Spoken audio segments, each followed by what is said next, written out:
Não penseis que eu vim para abolir a lei, eu vim para levá-la e trazê-la ao pleno cumprimento.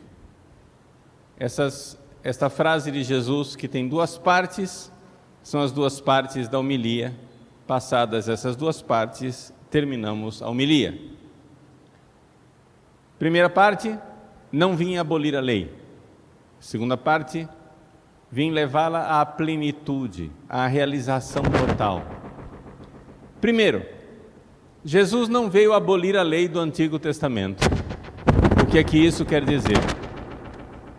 Quer dizer o seguinte: no Antigo Testamento existem leis que não valem mais. Essas leis quais são? As leis do culto do Antigo Testamento. Nós não oferecemos mais bodes, carneiros, touros em sacrifício no Templo de Jerusalém. Isso aí está na lei do Antigo Testamento, mas isso não vale mais. Nós agora oferecemos o único e verdadeiro sacrifício, o Cristo que se oferece no Calvário. Então, existe uma série de leis no Antigo Testamento que de fato foram abolidas. Ninguém faz mais a circuncisão. Nós cristãos não evitamos carne de porco. Ou seja, nós não seguimos as leis do Antigo Testamento. Qual é a parte da lei do Antigo Testamento que Jesus está dizendo, não vim abolir? Ele não veio abolir a parte da lei que está escrita no ser das coisas. Isso chama-se 10 mandamentos. Os 10 mandamentos estão inscritos na estrutura da realidade, na criação. E por que é que Jesus não veio abolir? Porque ele não veio mudar a estrutura da criação. Vou dar um exemplo muito fácil de enxergar, embora vai mexer com a vida das pessoas. Mas a homilia está aqui para isso, para mexer na sua vida, né? Jesus nos fala do mandamento do adultério. Ora, existe uma lei que está no ser da realidade. Existe uma lei que está na estrutura do real. E a lei é a seguinte: atenção, vou dar a notícia. O sexo foi feito para gerar crianças. Dei a notícia. Isso está na estrutura da realidade.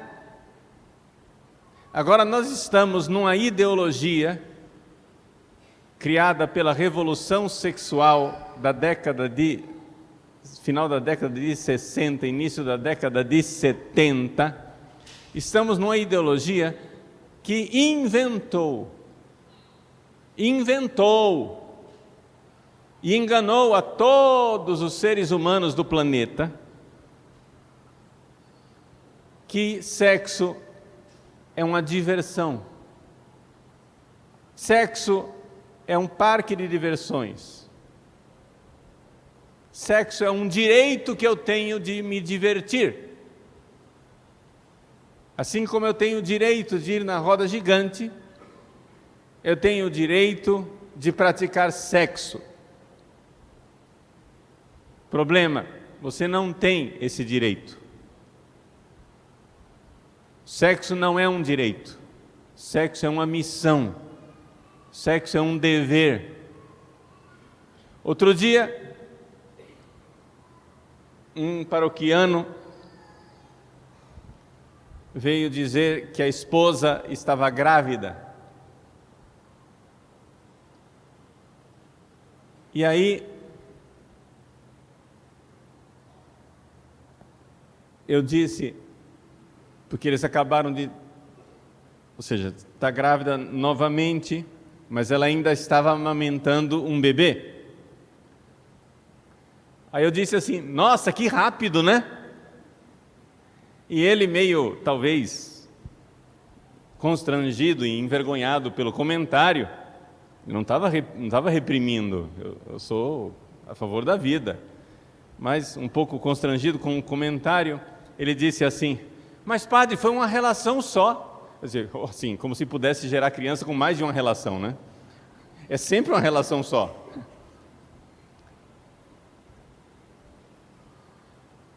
Gente,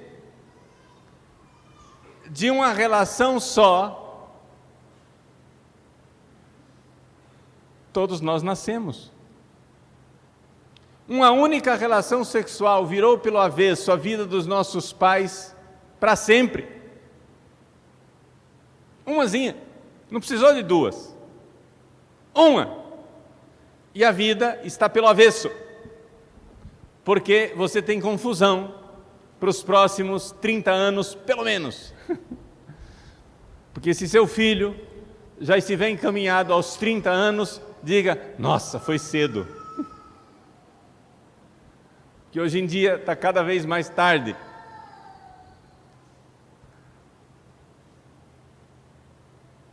Meus queridos, sexo é missão. Isto está na estrutura da realidade.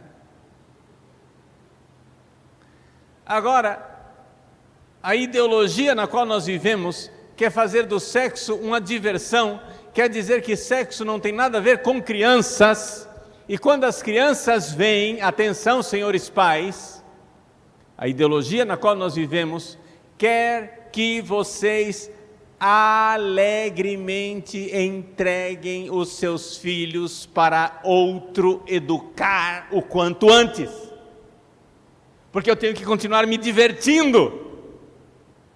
Se livra do filho o quanto antes. Alguns descarregam na casa da avó, mas a maioria descarrega nas mãos dos funcionários do governo, ou seja, creches e escolas, que você pode dizer: não, mas a minha é particular, não é do governo, mas obedece às leis do governo. E as particulares obedecem mais do que as públicas até.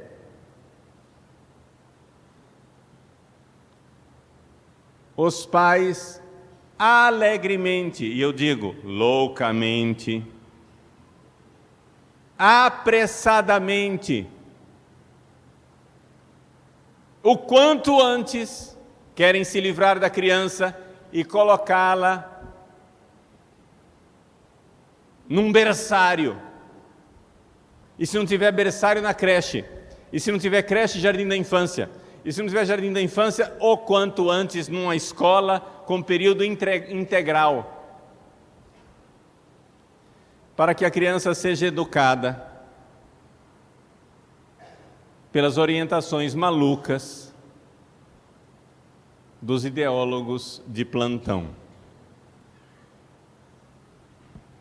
Meus queridos, existe uma lei que está na realidade. Ela pode ser dolorosa para você, mas a lei que está na realidade e ninguém pode mudar é a seguinte: o sexo foi feito para trazer crianças a esse mundo, e uma vez que você traz estas crianças a este mundo, é sua responsabilidade levar essas crianças para o céu, educá-las, dar a elas a orientação, o caminho da salvação, o caminho de Deus. Esta é a realidade, é a estrutura da realidade. E é por isso que é proibido o adultério. É por isso que você não pode ficar agora trocando de parceiro sexual.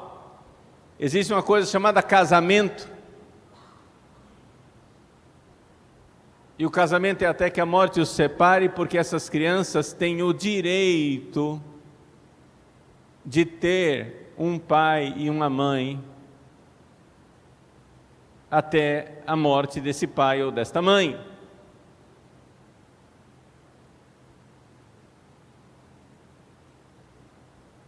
Sexo é missão, e uma vez que você pôs um filho no mundo, você tem esta missão até a sua morte.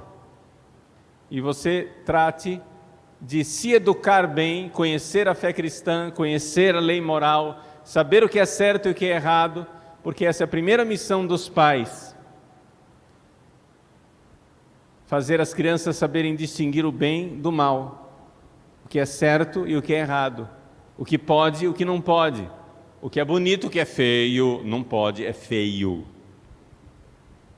É seu dever, e isso dá trabalho. Não somente dá trabalho, requer tempo. E como dizem os americanos, time is money. Tempo é dinheiro. Se você vai dedicar tempo à educação dos seus filhos, você vai ganhar menos. Evidente. Se você vai ficar em casa educando seus filhos, você vai ganhar menos dinheiro. Aguenta as pontas e paga o preço. Vejam, nada disso que eu estou dizendo é uma coisa inventada pelos catecismos da igreja, isso está na estrutura do real. Está na estrutura do real, podem fazer quantas passeatas gays quiserem, podem fazer o movimento LGBT, RSTU, VKW, com todas as letras do alfabeto. O que acontece é o seguinte, todas as letras do alfabeto, as crianças nascem de um homem e de uma mulher. E isso está na estrutura do real. Podem fazer as passeatas que quiserem com as subvenções que quiserem de governos, de ONGs ou organizações internacionais. Não tem dinheiro neste mundo e não tem propaganda, não tem ideologia que vá mudar a estrutura da realidade, e a estrutura da realidade é que os seres humanos, quando nascem de um homem e de uma mulher, ponto. Mas a ciência vai mudar isso. Sim, queira mudar isso e se revoltar contra a estrutura da realidade que foi colocada pelo Criador. Se isto não é revolta contra Deus, eu não sei o que é revolta contra Deus. Na estrutura do real, Deus fez o sexo para que ele produzisse filhos.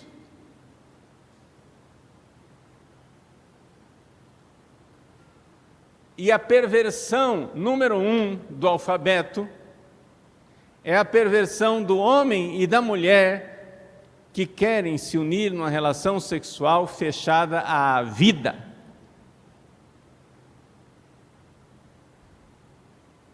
Essa é a perversão número 1. A coisa não começa no LGBT, etc e tal. Não, começa na letra A. O alfabeto começa na letra A, e a letra A do alfabeto é o seguinte: homem e mulher os criou, e disse a eles: crescei e multiplicai-vos, dominai a terra. Saiu disso, começa o alfabeto das desordens. Isso quer dizer que sexo antes do casamento é uma desordem, porque você não está querendo filhos, e você não está dando a esse filho uma estrutura sólida e estável, chamada pai e mãe. Sexo é missão.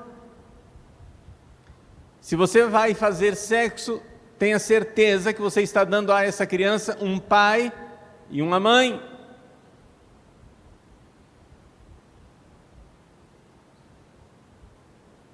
Sexo antes do casamento é uma desordem. Sexo através de pornografia e de masturbação é uma desordem. Por quê? Porque sexo não é uma coisa para ser pensada.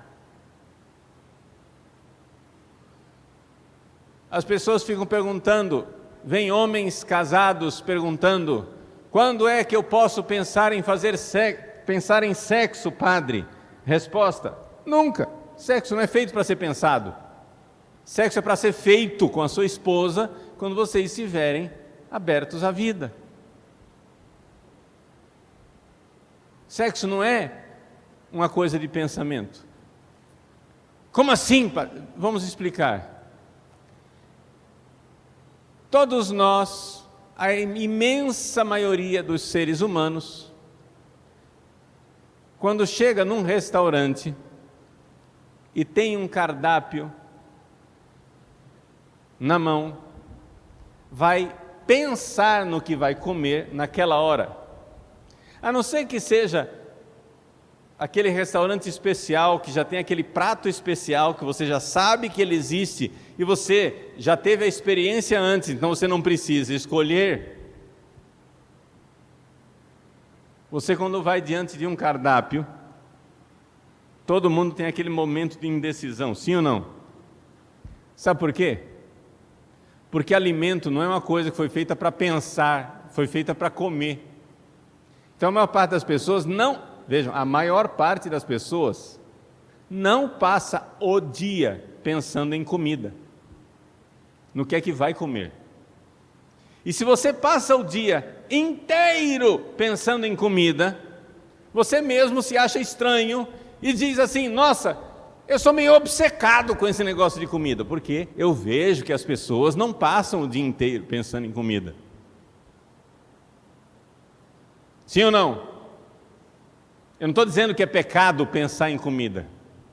Eu só estou dando aqui um exemplo. Que comida não é uma coisa que a gente fica pensando. Se você não é o chefe de cozinha, se você não é o responsável pela festa e pelo cardápio, o dono do buffet ou o contratante do buffet, você não fica pensando tanto na comida, você senta na mesa e come. Sim ou não? Você senta à mesa, a maior parte das pessoas, isso acontece com a maior parte da humanidade, a gente senta à mesa e é surpreendido pelo que tem que comer. Olha o que tem para comer hoje, nós não pensamos. Pode ser que você um dia, fulano, faz isso, aquele prato gostoso, etc. Mas aquelas pessoas que são responsáveis pela cozinha sabem que uma das maiores torturas que tem é você ficar pensando qual é o cardápio do dia. Porque você tem a responsabilidade, meu Deus, eu tenho que pensar sobre a comida, para que os outros possam passar o seu dia sem pensar nela e se sentem à mesa surpreendidos e dizem: oh, que gostoso. Comida não é para pensar. Você pode até pensar se é a sua responsabilidade ou se é a sua mania, mas não é para pensar. Estou dizendo isso e gastando esse tempo para que as pessoas não estranhem quando eu digo que sexo não é uma coisa para pensar. O problema é que de uns tempos para cá, nós transformamos o sexo em um assunto do pensamento, no qual as pessoas ficam hipnotizadas e pensando o dia inteiro. Gente, a vida está passando. Para com esta bobagem.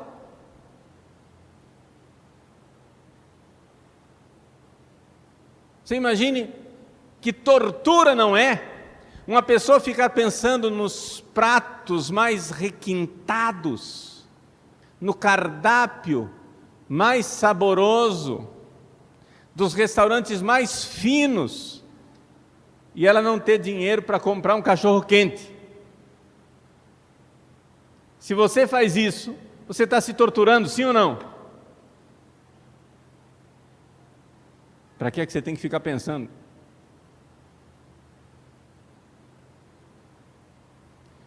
O sexo não é um assunto de deleites. O sexo é uma missão. É a missão das pessoas casadas. Quando elas, diante do seu cônjuge, tomam sobre si o encargo, a tarefa maravilhosa e gloriosa de gerar filhos. Eu sou padre e sou muito feliz de ser padre. Não tenho arrependimentos de ser padre. Mas se existe uma coisa que tem uma pontinha de inveja, só uma pontinha, depois eu vou dizer como é que eu resolvo essa inveja. Se tem uma coisa que tem uma pontinha de inveja, como padre, é o fato de que vocês casados podem pegar um filho de vocês e dizer: meu filho, filho do homem, e eu posso levá-lo à pia batismal para fazer o filho de Deus. Meu filho tornou-se filho de Deus.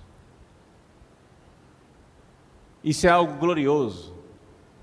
A língua humana não irá conseguir nem aqui nem no céu glorificar a Deus suficiente por esta honra majestosa de poder dizer: meu filho, minha filha, sangue do meu sangue, carne da minha carne, agora é filho do próprio Deus. Pelas águas batismais, meu filho, minha filha, filho de Deus, filha de Deus. Que glória, que alegria! Aí nós padres nos vingamos e batizamos todos os filhos de vocês, porque aí a gente faz todo mundo filho de Deus. Pronto, resolvida a inveja. A gente vai e faz o batismo, agora a gente vai e transforma os filhos de vocês todos em filhos de Deus, e isso também é glorioso. Mas eu quero que vocês enxerguem que Jesus não veio abolir a estrutura do real, porque a estrutura do real está na criação. Não pensem que eu vim abolir a lei, não dá para abolir a lei. Não dá para você abolir as leis da estrutura da realidade. Jesus, nem Deus, pode abolir a estrutura do real, se as coisas continuarem existindo como elas existem. Não vim para abolir a lei.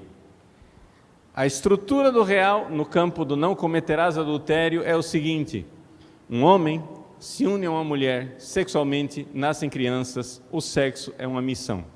Tratem de educar os filhos, ter um compromisso entre os dois para sempre, porque a missão de educar essas crianças é para sempre, até o fim da sua vida. E isso é a estrutura do real.